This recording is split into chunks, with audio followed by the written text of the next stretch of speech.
So చాలామంది అడుగుతున్నది ఏంటంటే మన ఛానల్లో సో అన్న రెగ్యులర్ ఏంది, సెల్ఫ్ ఫైనాన్స్ ఏంది, పేమెంట్ ఏంది అని చాలామందికి డౌట్స్ ఉన్నాయి. ఫస్ట్ థింగ్ ఏంటంటే మనకి కొన్ని కోర్సెస్ రెగ్యులర్లో ఉంటాయి, కొన్ని కోర్సెస్ సెల్ఫ్ ఫైనాన్స్లో ఉంటాయి, కొన్ని కోర్సెస్ పేమెంట్లో ఉంటాయి. కొన్ని కోర్సెస్ రెగ్యులర్లో ఉంటాయి, సెల్ఫ్ ఫైనాన్స్లో ఉంటాయి, ఎట్ ద సేమ్ టైం పేమెంట్లో ఉంటాయి. సో అన్న ఏంటంటే రెగ్యులర్ వాళ్ళకి ఇన్కమ్ ఉంటే స్కాలర్షిప్ వస్తుంది. ఫస్ట్ థింగ్, సెల్ఫ్ ఫైనాన్స్ వాళ్ళకి స్కాలర్షిప్ వస్తుంది. సెకండ్ థింగ్, పేమెంట్ వాళ్ళకి కూడా స్కాలర్షిప్ వస్తుంది. ఓకేనా? మూడు ఏ సీట్ అయినా సరే నీకు ఇన్కమ్ సర్టిఫికేట్ ఉంది అంటే రెగ్యులర్ అయినా, సెల్ఫ్ ఫైనాన్స్ అయినా, పేమెంట్ అయినా మనం కట్టం పైసలు ఎంతైతే కోర్స్ ఫీజు ఉందో అది మొత్తం గవర్నమెంట్ ఇస్తుంది. ఓకేనా? సో మళ్ళీ చెప్తున్నా, రెగ్యులర్ అయినా, సెల్ఫ్ ఫైనాన్స్ అయినా నువ్వు పేమెంట్ తీసుకున్న కోర్స్ ఫీజు అనేది గవర్నమెంటే ఇస్తుంది. ఓకే, ఇది క్లియర్. దీనికి డిఫరెన్స్ అనేది ఏముండదు. నీకు రెగ్యులర్లో సీట్ వచ్చినా, సెల్ఫ్ ఫైనాన్స్లో సీట్ వచ్చినా, పేమెంట్లో సీట్ వచ్చినా, ఓయూ కానీ ఓకేనా, ఓయూ కానీ కేయూ కానీ ఏదైనా క్యాంపస్లలో వస్తే హాస్టల్ ఇస్తారు. ఓకేనా? ఓయూలో రెగ్యులర్ సీట్ వచ్చింది, హాస్టల్ ఇస్తారు. సెల్ఫ్ ఫైనాన్స్ సీట్ వచ్చింది, హాస్టల్ ఇస్తారు. కాకతీయ యూనివర్సిటీలో రెగ్యులర్ వచ్చింది, హాస్టల్ ఇస్తారు. సెల్ఫ్ ఫైనాన్స్ వాళ్ళకి మొన్న ఇయ్యలేరు అంతకు ముందుకు, బట్ ఇప్పుడు సెల్ఫ్ ఫైనాన్స్ వాళ్ళకి కూడా ఇస్తారు. సో ఈ మూడిట్లో ఏది బెటర్ అంటే ఫస్ట్ రెగ్యులర్ బెటర్. ఓకేనా? Regular better first. ఓకేనా? ఒకవేళ మీ కోర్సు రెగ్యులర్ ఉంటే ఫస్ట్ ప్రియారిటీ రెగ్యులర్కే ఇచ్చుకోండి. ఓకేనా? ఒకవేళ మీ కోర్సు అసలు రెగ్యులర్లోనే లేరు, కొన్ని కోర్సెస్ అనేది ఓన్లీ సెల్ఫ్ ఫైనాన్స్లోనే ఉంటాయి, పేమెంట్లోనే ఉంటాయి, రెగ్యులరే ఉండే అసలు. సో అలాంటప్పుడు ఏం చేయాలంటే రెగ్యులర్లో నీ కోర్సు లేనప్పుడు నువ్వు కంపల్సరీ సెల్ఫ్ ఫైనాన్స్ ఉంటే సెల్ఫ్ ఫైనాన్సే పెట్టుకోవాలి, పేమెంట్ ఉంటే పేమెంట్ పెట్టుకోవాలి, నీ కోర్సు రెగ్యులర్ అవైలబుల్ లేకపోతే. ఒకవేళ నీ కోర్సు రెగ్యులర్లో ఉంటే ఫస్ట్ ప్రయారిటీ రెగ్యులర్కి ఇచ్చి సెల్ఫ్ ఫైనాన్స్కి. ఓకేనా? సో ప్రయారిటీ ఇట్లా, ఫస్ట్ రెగ్యులర్కి ఇచ్చి తర్వాత సెల్ఫ్ ఫైనాన్స్కి. ఈ పేమెంట్కి సెల్ఫ్ ఫైనాన్స్ అయినా పేమెంట్ అయినా రెండు సేమే అనుకోండి. సో ఇది ముగ్గురికి స్కాలర్షిప్ వస్తుంది. ఓకే, ఫస్ట్ ప్రియారిటీ అయితే రెగ్యులర్కి ఇచ్చుకోండి, తర్వాత సెల్ఫ్ ఫైనాన్స్ పేమెంట్ ఇచ్చుకొని ముగ్గురికి హాస్టల్ ఇస్తారు, మనకు ప్రాబ్లం ఏం లేదు. మరి ఏంది డిఫరెన్సు? రెగ్యులర్ అంటే ఏంది, సెల్ఫ్ ఫైనాన్స్ ఏంది, పేమెంట్ ఏంటంటే ఇప్పుడు చెప్తా. సో మనకి రెగ్యులర్లో ఎంఏ వాళ్ళకి 14,000 ఫీజు ఉంటుంది, 14,000 చిల్లర ఉంటుంది. ఓకేనా? 14K plus. ఇప్పుడు రెగ్యులర్లో నీకు సీట్ వస్తే MA English, Telugu, Hindi, AIHCA, public administration, political science, economics, ఏ సబ్జెక్ట్ అయినా, ఎంఏ హిస్టరీ, ఏ పొలిటికల్ ఏదైనా సరే ఎంఏ తీసుకుంటే రెగ్యులర్ ఫీజు 14,000 ఉంటుంది. నీకు స్కాలర్షిప్ ఒకవేళ వచ్చిందనుకోండి, నీకు ఇన్కమ్ సర్టిఫికేట్ ఉంది అనుకోండి, ఈ 14,000 నువ్వు జీరో, ఒక్క రూపాయి కట్టాల్సిన అవసరం లేదు, మొత్తం గవర్నమెంటే ఇస్తుంది. ఓకే, ఎవరికి? రెగ్యులర్లో ఎంఏలో సీట్ వచ్చిన వాళ్ళకి సీటు ఏ సబ్జెక్ట్ అయినా ఎంఏలో 14K ప్లస్ ఫీజు ఉంటుంది. ఇది నువ్వు ఒక్క రూపాయి గవర్నమెంటే ఇస్తుంది, నువ్వు కాలేజ్కి ఒక్క రూపాయి కట్టాల్సిన అవసరం లేదు. Okay, clear. ఇప్పుడు సెల్ఫ్ ఫైనాన్స్లో ఎంఏ సీట్ వచ్చింది, అది ఎంఏలో ఏదో ఒక సబ్జెక్టు సెల్ఫ్ ఫైనాన్స్ వచ్చింది. అప్పుడు ఫీజు ఎంత ఉంటుంది అంటే ఇది ఎక్కడైనా అంతే, సో క్యాంపస్లో అయినా కాలేజీలో అయినా సేమ్ ఈక్వల్. ఇప్పుడు ఎంఏలో సెల్ఫ్ ఫైనాన్స్ సీట్ వస్తే 21,000 ప్లస్ ఉంటుంది, 21,000 సంథింగ్ 700 ఏమో ఉంటుంది. సో 21,700 ఫీజు ఉంటుంది. ఎంత? ఎంఏలో సెల్ఫ్ ఫైనాన్స్ సీట్ వస్తే. ఇప్పుడు నాది ఎంఏ ఇంగ్లీష్ సెల్ఫ్ ఫైనాన్స్, నా ఫీజు ఎంత అంటే 21,700. ఓకే, ఎంఏలో నా ఫ్రెండ్ కానీ రెగ్యులర్ వచ్చింది, ఆయనకి 14,000. సో వీళ్ళకి కాలేజ్ ఫీజు జీరో ఉంటుంది, మొత్తం గవర్నమెంట్ ఇస్తుంది. సో వీళ్ళకి కాలేజ్ ఫీజు అనేది ఉండదు రెగ్యులర్లో సీట్ వచ్చిన వాళ్ళకి. సెల్ఫ్ ఫైనాన్స్లో సీట్ వచ్చిన వాళ్ళకి ఎంఏలో మీ కోర్స్ ఫీజు అనేది 21,700 ఉంటుంది. ఇప్పుడు ఎంత అంటే గవర్నమెంట్ ఈ 21,700కి వెళ్ళి స్కాలర్షిప్ వచ్చే వాళ్ళకి ఇస్తుంది కోర్స్ ఫీజు. 21,000 అంటే అది 20,000 వేయచ్చు, లేదంటే 19,000 వేయచ్చు, లేదంటే 18,000 వేయచ్చు. ఓకేనా? నాకు సెకండ్ ఇయర్లో 18,000 ఇచ్చింది, ఫస్ట్ ఇయర్లో 20,000 ఇచ్చింది. ఓకేనా? సో ఇక్కడ ఒక 3,000 తక్కువ వచ్చింది, ఇక్కడ ఒక 1,700 తక్కువ వచ్చింది. సో ఈ 3,000, 1,700, 4,700 నేను కాలేజీకి కట్టుకోవాలి. అది కోర్స్ ఫీజు మన కోర్స్ అయిపోయిన తర్వాత, పీజీ అయిపోయిన తర్వాత. సో మన పీజీ అయిపోయిన తర్వాత కట్టుకోవాలి. మళ్ళీ చెప్తున్నా, ఎంఏ రెగ్యులర్ వాళ్ళకి జీరో ఉంటుంది college fee. MA self finance వాళ్ళకి 21,700 ఫీజు ఉంటుంది.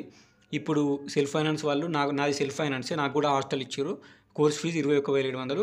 కాలేజ్ జాయినింగ్ అప్పుడు రూపాయి కట్టాల్సిన అవసరం లేదు, కానీ స్కాలర్షిప్ వచ్చింది కాబట్టి నాకు ఫస్ట్ ఇయర్లో 21,700కి 20,000 వచ్చింది, అంటే ఒక 1,700 తక్కువ వచ్చింది. సెకండ్ ఇయర్లో 18,000 వచ్చింది, అంటే ఒక 3,700 తక్కువ వచ్చింది. సో మొత్తం ఆల్మోస్ట్ ఒక ఒక 5,000 వేసుకోండి, 4,000 to 5,000 కట్టాలి నేను కాలేజ్కి, అంతే. అంతకు మించి ఏం డిఫరెన్స్ ఉండదు. సో రెగ్యులర్ అయినా సెల్ఫ్ ఫైనాన్స్ అయినా ఎంఏలో ఇద్దరికి హాస్టల్ ఇస్తారు, ఇద్దరికి స్కాలర్షిప్ వస్తుంది, ఇద్దరికి మెస్ బిల్ సేమ్ వస్తుంది. ఓకేనా. రెగ్యులర్ అయినా సెల్ఫ్ ఫైనాన్స్ అయినా మెస్ బిల్ 1,500 గవర్నమెంట్ నుంచి వస్తుంది. రెగ్యులర్ అయినా సెల్ఫ్ ఫైనాన్స్ అయినా హాస్టల్ ఇస్తారు. రెగ్యులర్ అయినా సెల్ఫ్ ఫైనాన్స్ అయినా ఒకటే క్లాస్ రూమ్లో కూర్చుంటారు, సెపరేట్ ఉండే అందరు కలిసే క్లాస్ వింటారు, అందరికీ ఈక్వల్ ఉంటాయి. సో ఓకేనా. రెగ్యులర్ సెల్ఫ్ ఫైనాన్స్ అని సేమ్ ఉండదు. Same class room, same exams, అన్నీ సేమ్ హాస్టల్, అన్నీ సేమ్. జస్ట్ ఇక్కడ డిఫరెన్స్ ఉండేది ఏంటంటే రెగ్యులర్ ఓన్కి 14,000 ₹1 కట్టాడు, మొత్తం గవర్నమెంట్ ఇస్తుంది. సెల్ఫ్ ఫైనాన్స్ ఓన్కి 21,000 ఉంటుంది ఫీజు, గవర్నమెంట్ 18,000, 19,000, 20,000 ఇస్తుంది. ఆ మిగిలిన అమౌంట్ మనం కట్టుకోవాలి. ఇది క్లియర్. నెక్స్ట్ ఎంకమ్ వాళ్ళకి ఫీజు ఎంత ఉంటుంది అంటే సెల్ఫ్ 30,000 ప్లస్ ఉంటుంది. ఓకేనా. 33,000 ఏమో ఉంటుంది. సో మీకు ఎంకమ్ వాళ్ళకి మోస్ట్లీ సెల్ఫ్ ఫైనాన్సే ఉంటుంది, రెగ్యులర్ తక్కువ ఉంటుంది. ఎంకమ్ రెగ్యులర్ ఉంటే నో ప్రాబ్లం పెట్టుకోండి. సో మోస్ట్లీ సెల్ఫ్ ఫైనాన్సే ఉంటుంది ఎంకమ్. మా university PG college Secunderabad OU sub క్యాంపస్లో ఎంకమ్ సెల్ఫ్ ఫైనాన్సే ఉండే. సో మొత్తం ఎంత అంటే 30,000 కోర్స్ ఫీజు ఉంటుంది. ఇప్పుడు వీళ్ళని ఏం చేస్తారంటే 30,000 కోర్స్ ఫీజు ఉంది కాబట్టి గవర్నమెంట్ మొత్తం 30,000కి 30,000 ఇయ్యది. సో ఇది ఒక ఎంత ఇస్తుంది అంటే నియర్లీ ఒక 20K వరకు గవర్నమెంట్ ఇస్తుంది. ఓకేనా. ఒక 20K వరకు గవర్నమెంట్ ఇస్తుంది. మీ ఒక 10K వరకు, 10K కూడా కాదు, ఒక 5 to 10K అనేది మనమే కట్టుకోవాలి కోర్స్ ఫీజు. వీళ్ళకి స్కాలర్షిప్ వస్తుంది, రియంబర్స్మెంట్ వస్తుంది, హాస్టల్ ఇస్తారు. సెల్ఫ్ ఫైనాన్స్ అయినప్పటికీ హాస్టల్ ఇస్తారు. కానీ కోర్స్ ఫీజు 30,000 ఉంది కాబట్టి ఇది 30,000 ఉంటే మనము కొన్ని కాలేజీలు ఏమో 5 నుంచి 10,000 మధ్యలో జాయినింగ్ అప్పుడే అడుగుతాయి. కొన్ని కాలేజీలు 5,000, 6,000, 7,000, 8,000, 9,000, 10,000 మనకు కాలేజీలో జాయినింగ్ అప్పుడే అడుగుతుంది. నీకు స్కాలర్షిప్ వచ్చినా కానీ గవర్నమెంట్ 30,000 ఇయ్యదు కాబట్టి నేను స్టార్టింగే 5, 6, 7, 8, 10,000 డిపాజిట్ చేయమంటారు. కాలేజ్ ఫీజు అది. నువ్వు స్కాలర్షిప్ అప్లై చేసుకుంటే మిగిలిన ఫీజు కూడా వస్తుంది. ఓకేనా, అర్థమైంది కదా. సో ఇది ఎంకమ్ అయితే 30,000 ఫీజు ఉంటుంది. కొన్ని కాలేజీలు ఏమో నీకు కాలేజ్ జాయినింగ్ అప్పుడే 5 నుంచి 10,000 మధ్యలో ఎంతో కొంత కట్టమంటారు. కొన్ని కాలేజెస్ ఏమో మొత్తం ఎంకమ్ అయిపోయిన తర్వాత గవర్నమెంట్ నుంచి నీకు 30,000కి ఎంత రిలీజ్ అయిందో లెక్కేసి ఎంత డ్యూ ఉంది అనేది తర్వాత కట్టమంటారు పీజీ అయిపోయిన తర్వాత. కొన్ని కాలేజీలు ఏమో జాయినింగ్ అప్పుడే మీది 30,000 ఫీజు కదా, మీకు గవర్నమెంట్ 30,000 ఇవ్వది, మీకు 20,000 ఇస్తుంది. సో మీరు ఒక 10,000, 8,000 డిపాజిట్ చేయి అని చెప్తారు. సో కాలేజ్ జాయినింగ్ అప్పుడు డిపాజిట్ చేయాలి, అది క్లియర్ అయిపోతుంది.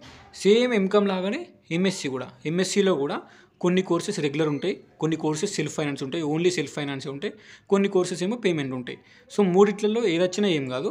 సో ఎంఎస్సి వాళ్ళకి 30K ప్లస్సే ఉంటుంది ఫీజు, కంపల్సరీ 30K పైన ఉంటుంది. మీరు కూడా ఎంకమ్లో రెగ్యులర్ అయినా సెల్ఫ్ ఫైనాన్స్ అయినా పేమెంట్ అయినా క్యాంపస్లలో సీట్ వస్తే హాస్టల్ ఇస్తారు, మనకి స్కాలర్షిప్ వస్తుంది. కానీ మీ కోర్స్ ఫీజు మీది కూడా 30,000 మీద ఉంటుంది. అప్పుడు ఏమవుతుంది, మీకు కూడా 30,000 ఫీజు ఉంటే 30కి 30,000 గవర్నమెంట్ ఇయ్యది. ఓకే. ఇది కూడా సేమ్ ఒక 20,000 వరకు ఇస్తుంది గవర్నమెంట్, 20 నుంచి అట్లా కొంచెం యావరేజ్ 20,000 చెప్తున్నా, ఇంత ఇస్తుంది గవర్నమెంట్. 30,000 ఫీజు కాబట్టి ఒక 5 నుంచి 10,000 మధ్యలో కొన్ని యూనివర్సిటీస్, కొన్ని కాలేజెస్ ముందు జాయినింగ్ అయ్యేటప్పుడు డిపాజిట్ కట్టమంటాయి.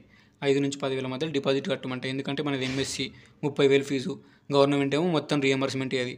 సో 5 నుంచి 10,000 ముందు సేఫ్టీ పర్పస్లో డిపాజిట్ చేయమంటారు కాలేజ్ ఫీజు లాగా. ఓకేనా. సో డిపాజిట్ చేసిన తర్వాత నువ్వు జాయినింగ్ అవ్వచ్చు. జాయినింగ్ అయిన తర్వాత నీకు స్కాలర్షిప్ అప్లై చేసుకుంటే రియంబర్స్మెంట్ అనేది గవర్నమెంట్ నుంచి రిలీజ్ అవుతుంది. సో నీ పీజీ అయిపోయిన తర్వాత ఫస్ట్ ఇయర్కి, సెకండ్ ఇయర్కి నీ కోర్స్ ఫీజు ఎంత రిలీజ్ చేసారు కౌంట్ చేసుకుంటారు. సో డ్యూ ఎంత ఉండేది అనేది చూసుకోవచ్చు. ఓకే. సో ఇది డిఫరెన్స్. ఎంఏ అయినా, ఎంఎస్సి అయినా, రెగ్యులర్ అయినా ఏం కాదు, సెల్ఫ్ ఫైనాన్స్ అయినా ఏం కాదు, పేమెంట్ అయినా ఏం కాదు. రెగ్యులర్ ఫస్ట్ ప్రిఫరెన్స్ పెట్టుకోండి. బికాస్ రెగ్యులర్ వస్తే మనకి ఎంఏ కానీ, ఎంకమ్ కానీ, ఎంఎస్సి కానీ కోర్స్ ఫీజు అనేది మొత్తం గవర్నమెంట్ నుంచి రిలీజ్ అయ్యింది, ₹1 కట్టం. ఒకవేళ ఎంఏలో కానీ, ఎంకమ్లో కానీ, ఎంఎస్సిలో కానీ సెల్ఫ్ ఫైనాన్స్ కానీ, పేమెంట్ కానీ ఉంటే మనకి గవర్నమెంట్ నుంచి కొంచెం తక్కువ అమౌంట్ రిలీజ్ అయ్యింది. ఎంఏలో అయితే ఒక 4 నుంచి 5,000, ఎంకమ్లో కానీ, ఎంఎస్సిలో అయితే ఒక 5 నుంచి 10,000 కోర్స్ ఫీజు మనం కట్టాలి. గవర్నమెంట్ నుంచి మనకు ఒక 80% వస్తుంది, ఓ 20% మనం కట్టాలి. ఓకేనా. ఎంకమ్లో కానీ, ఎంఎస్సిలో కానీ సెల్ఫ్ ఫైనాన్స్ పేమెంట్ అయితే. ఒకవేళ రెగ్యులర్ వచ్చిందనుకోండి, సో రెగ్యులర్ వస్తే మనం కట్టం, మొత్తం గవర్నమెంటే ఇస్తుంది. సో దీనికి సంబంధించింది ఇది. అండ్ హాస్టల్ వచ్చేసి స్టార్ట్ అవుతుంది. ఎంఏ అయినా, ఎంకమ్ అయినా, ఎంఎస్సి అయినా, రెగ్యులర్ అయినా, సెల్ఫ్ ఫైనాన్స్ అయినా, పేమెంట్ అయినా మీకు క్యాంపస్లలో హాస్టల్ స్టార్ట్ అయితే ఎస్సీ ఎస్టీకి 8,000, ఓబీసీకి 9,000, 9,100, 8,100 ఎస్సీ ఎస్టీకి, ఇదేమో ఓబీసీకి 9,000, 10,000 ఏమో ఈడబ్ల్యూఎస్ వాళ్ళు, ఓసీ వాళ్ళు, నాన్ లోకల్ వాళ్ళు, వేరే స్టేట్ వాళ్ళు, అదర్ స్టేట్స్ కన్సల్ట్స్, మిగతా వాళ్ళందరికీ 10,000 డిపాజిట్ చేయాలి మీరు. ఫస్ట్ ఇయర్ సెకండ్ ఫేజ్ అయిపోయాక ఆ టైంలో సెకండ్ ఫేజ్ అయిపోయాక అప్పుడు హాస్టల్ అడ్మిషన్ స్టార్ట్ అయితే ఎస్సీ ఎస్టీ వాళ్ళు హాస్టల్ అడ్మిషన్కి ఆన్లైన్లో అప్లై చేసుకొని 8,000 కట్టాలి, ఓబీసీ 9,000 కట్టాలి, ఓసీ వాళ్ళు అదర్ స్టేట్స్ వాళ్ళు మిగతా వాళ్ళందరూ 10,000 కట్టాలి. కట్టి ఎంఏ రెగ్యులర్ అయినా సెల్ఫ్ ఫైనాన్స్ అయినా, ఇన్కమ్ సెల్ఫ్ ఫైనాన్స్ అయినా రెగ్యులర్ అయినా పేమెంట్ అయినా, ఎంఎస్సీ పేమెంట్ అయినా సెల్ఫ్ ఫైనాన్స్ అయినా రెగ్యులర్ అందరికీ ఇదే ఉంటుంది ఫీజు. సో 8,000, 9,000, 10,000 ఇది డిపాజిట్ కట్టాలి హాస్టల్కి. కట్టి జాయిన్ కావాలి. మనకి హాస్టల్ వచ్చేసి పర్ మంత్ 1,500 గవర్నమెంట్ అనేది మనకి ఫీజు ఇస్తుంది. ఓకేనా? సో ఫీజు ఇస్తుంది. ఎవరికి ఇస్తుంది? ఎస్సీ ఎస్టీ ఓబీసీలు మనకి స్కాలర్షిప్ వచ్చే వాళ్ళకి పర్ మంత్ 1,500 గవర్నమెంట్ ఇస్తుంది. సో అది ఇయ్యంగా కూడా మనం 10,000, 8,000, 9,000 ఇది కట్టి హాస్టల్లో జాయిన్ కావాలి. సో ఫస్ట్ ఇయర్ అయిపోయాక మనం సెకండ్ ఇయర్ పడతాం. సెకండ్ ఇయర్లో నువ్వు కట్టింది 8,000, ఇక్కడ 9,000 కట్టినావు, లేదంటే 10,000 కట్టినావు. సో మొత్తం తిన్న మెస్ బిల్ ఎంత అయింది ఫస్ట్ ఇయర్ మొత్తానికి? ఫర్ ఎగ్జాంపుల్ ఒక 20,000 మెస్ బిల్ అయింది అనుకుని ఫస్ట్ ఇయర్ మొత్తం తిన్నదానికి. సో ఈ ఫస్ట్ ఇయర్ మొత్తం తిన్నదానికి సో మెస్ బిల్ 20,000 అయితే ఫస్ట్ నువ్వు కట్టింది 9,000, 8,000 లేదా 10,000. గవర్నమెంట్ నీకు ఇచ్చింది ఎంత? 1,500. సో అదంతా కౌంట్ ఉంటుంది. కౌంట్ చేసి ఏమన్నా ఎక్స్ట్రా డ్యూ ఉంటే అది డ్యూ కట్టాలి, రిన్యువల్ చేసుకోవాలి. ఓకేనా? సెకండ్ ఇయర్లో మళ్ళీ హాస్టల్ స్టార్ట్ అవుతుంది. మళ్ళీ సెకండ్ ఇయర్ అయిపోయాక సేమ్ గవర్నమెంట్ నుంచి ఎంత రిలీజ్ అయింది, సో నువ్వు కట్టింది ఎంత అని చూసి లెక్కలేసి డ్యూ ఎంత ఉంటే అంత కట్టమంటారు. సో అందరికీ హాస్టల్ అనేది వస్తుంది, ప్రాబ్లం ఏం లేదు. సో ఇప్పటికీ మీకు ఇంకా సెల్ఫ్ ఫైనాన్స్ ఏంది, పేమెంట్ ఏంది, రెగ్యులర్ ఏంది అని డౌట్ ఉంటే ఇక మరి నేనైతే చెప్పలేను. వీడియోలో నాకు చెప్పాల్సింది నాకు అర్థమైంది, క్లారిటీగా అర్థమైంది, చెప్పేసిన. సో మరి ఇంకా అర్థమైందా, మరి అర్థం కాలేదా ఒక్కొక్కసారి కమెంట్ పెట్టండి. అర్థం కాకపోతే ఏం అర్థం కాలేదు కమెంట్ పెట్టండి, రిప్లై ఇస్తా. సో నాకు తెలిసినంత వరకు, సాధ్యమైనంత వరకు ఇది నా స్టడీ ప్యాడ్. యాక్చువల్గా ఈ స్టడీ ప్యాడ్లో నేను వీడియో చేసి మీకు ఎక్స్ప్లెయిన్ చేస్తున్నా అంటే అర్థం చేసుకోండి. ఇది మళ్ళీ నేను మొత్తం క్లీన్ చేసుకోవాలి, ఇదంతా వెళ్ళది మళ్ళీ క్లాత్ పెట్టి మొత్తం క్లీన్ చేసుకుంటేనే పోతుంది. సో మీకు అర్థం కావాలని ఇంత క్లారిటీ ఎక్స్ప్లెయిన్ చేసిన. సో ఒక చిన్న కమెంట్ పెట్టండి, అర్థమైందా, అర్థం కాలేదా, అంతే. అంతకుమించి ఏం లేదు. I'm not expecting anything from you. So అంతే. Signing off. This is your campus student and good night. ఇప్పుడు నైట్ ఇప్పుడు రికార్డ్ చేసిన, అది మార్నింగ్ రిలీజ్ అవుతుందో మరి ఇప్పుడు నైటే పెడుతుందో తెలియదు. సో చూసి అయితే కామెంట్ పెట్టండి.